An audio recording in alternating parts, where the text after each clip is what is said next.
पिछले वीडियो में हमने जाना कि किस प्रकार जालोर में चौहान वंश की स्थापना हुई, कीर्तिपाल और समर सिंह ने जालोर को कैसे मजबूत किया, यह सब डिस्कस हम पिछले वीडियो में कर चुके हैं। इस वीडियो में हम समर सिंह के उत्तराधिकारी उदय सिंह के बारे में जानेंगे कि किस प्रकार से उदय सिंह ने जालोर को संभाला और मजबूत किया। आइए शुरू करते हैं। उदय सिंह जालोर का सबसे प्रतापी शासक था और यही नहीं, अपने समय का वह राजपुताने का सबसे शक्तिशाली शासक बन चुका था। उदय सिंह का शासनकाल 1205 ईस्वी से 1257 ईस्वी तक था। शुरुआत में उदय सिंह ने अपने शासनकाल में तुर्कों से संघर्ष किया। इस संघर्ष में उदय सिंह ने तुर्की क्षेत्रों पर अधिकार करना शुरू किया जो जालोर के आसपास के क्षेत्र थे। उसने मंडोर, सांचौर और भीनमाल, इसके अलावा नाडोल पर भी अपना अधिकार कर लिया। इस तरह से उदय सिंह की शक्ति बढ़ती गई, इसलिए उदय सिंह को तुर्कों का मान मर्दन करने वाला भी कहते हैं। उस समय दिल्ली का सुल्तान इल्तुतमिश था। इल्तुतमिश उदय सिंह की बढ़ती शक्ति को सहन नहीं कर पा रहा था। वह उदय सिंह को दिल्ली सल्तनत के लिए एक संकट समझने लग गया था जिसे वह कुचलना चाहता था। इसलिए उसने सन 1228 में जालोर पर आक्रमण कर दिया और जालोर के किले को घेर लिया। किंतु इतने लंबे घेरे के बाद भी वह जालोर को नहीं जीत पाया।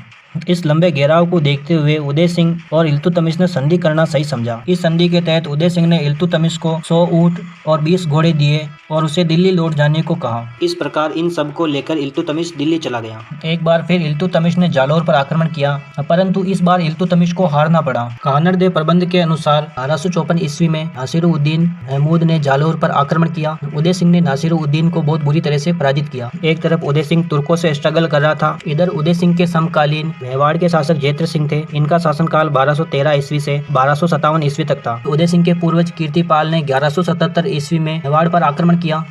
इसका बदला लेने के लिए जैत्र सिंह ने जालोर पर आक्रमण किया। इस आक्रमण से बचने के लिए उदय सिंह ने रावल जैत्र सिंह से संधि की और उदय सिंह ने अपनी बेटी रूपा देवी का विवाह जैत्र सिंह के पुत्र तेज सिंह के साथ कर दिया। रूपा देवी को चचिक देवी के नाम से भी जाना जाता है।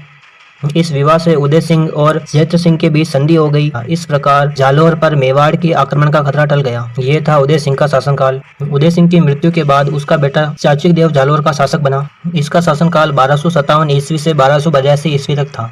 इसके शासनकाल के दौरान दिल्ली सुल्तानों ने जालोर पर आक्रमण नहीं किया। चाचिक देव का शासनकाल शांति से गुजरा। चाचिक देव के बाद उसका पुत्र सामंत सिंह जालोर का शासक बना।